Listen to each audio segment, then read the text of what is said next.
चुनाव आयोग के खिलाफ कांग्रेस एकजुट नजर आ रही है। इसको लेकर हमारी सहयोगी कंचन ने कांग्रेस के राज्यसभा सांसद शक्ति सिंह गोहिल से खास बातचीत की है। आइए सुनते हैं शक्ति सिंह गोहिल ने क्या कुछ कहा है।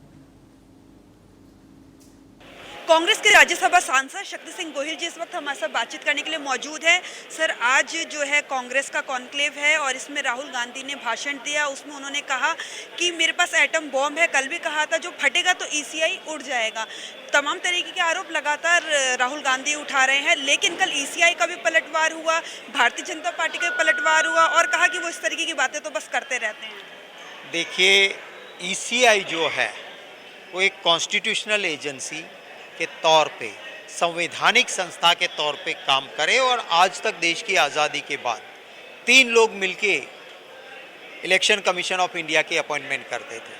प्रधानमंत्री होते थे, लीडर ऑफ ऑपोजिशन, माने देश की 2 बड़ी लोकतांत्रिक आमने सामने वाली पार्टी से एक रिप्रेजेंटेटिव, और सुप्रीम कोर्ट के मुख्य न्यायाधीश चीफ जस्टिस ऑफ इंडिया वो तीसरे रहते थे। माने चुनाव आयोग एक निष्पक्ष, जिसके पर शक ना हो, ऐसे लोगों का बनता था। अगर मोदी जी को, भाजपा को गफला नहीं करना था, गलत नहीं करना था, तो क्यों चीफ जस्टिस ऑफ इंडिया को हटा दिया और अपने ही एक मंत्री को डाल दिया? माने 3 में 2 उनके लोग, तो माइनॉरिटी वॉइस का कोई मतलब नहीं रहा।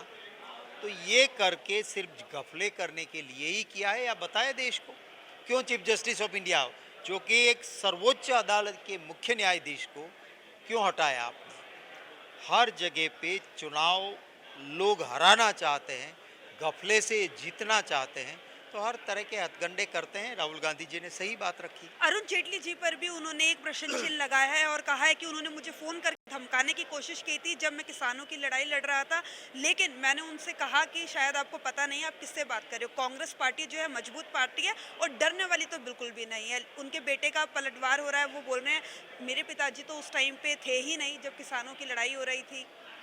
देखिए, परिवार को इन्वॉल्व करके झूठ भाजपा बुलवा रही है। क्या कानून पार्लियामेंट में आता है उसी दिन बन जाता है और पार्लियामेंट में आता है? 2014 के चुनाव के बाद मोदी जी ने तुरंत कहा था कि ये फार्म लॉज हम लाएंगे, ये नई चीज़ हम लाएंगे। उसके बाद में लॉ डिपार्टमेंट जो होता है उसका कानून फ्रेम करता है, कंसल्टेशन ये लोग शुरू करते हैं। आने से पहले, कई साल पहले, पॉलिटिकल डोमेन में तो चलता ही था, पर फ्रेमवर्क भी तैयार हुआ था, कंसल्टेशन भी शुरू हुआ था। बहुत पार्टी के लीडर्स को बीजेपी समझा भी रही थी, डरा भी रही थी, कन्विंस भी कर रही थी। उनके अपने लोग भी सहमत नहीं थे, उनको भी मिल रहे थे।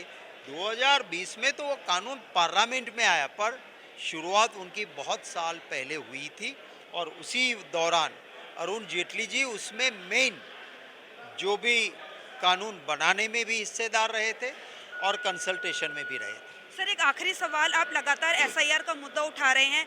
आज बिहार के पूर्व डिप्टी सीएम तेजस्वी यादव ने कहा कि लिस्ट में मेरा नाम ही नहीं है। एसआईआर का मुद्दा आप लोग हंगामा कर रहे हैं, बाहर आकर तमाम तरीके की चीज़ें होती है, सदन भी स्थगित हो जाता है, लेकिन जो पटना के डीएम है उन्होंने एक ट्वीट करके कहा है कि देखिए उनका नाम है फोटो के साथ। देखिए, ये क्या करते हैं, हथगंडे करते हैं, फंसते हैं तो फिर कोई ना कोई ऐसी लिफाफोफी करते हैं। ये अगर तेजस्वी जी का था तो एमएलए एमपीज उनके लिए जैसे ही रोल बनता है, बीएलओ जाके खुद बता देता है और दे देता है कि साहब आप यहाँ पे रजिस्टर हो, ये आपका नाम है। एमएलए एमपीज के लिए ये अलग से सिस्टम भी बनती है। तो क्यों ये नहीं हुआ था? फिर बाद में लिफाफोफी इसलिए करनी पड़ती है क्योंकि ये गफले के आदी हो गए हैं। बहुत बहुत धन्यवाद हमसे बातचीत करने के लिए।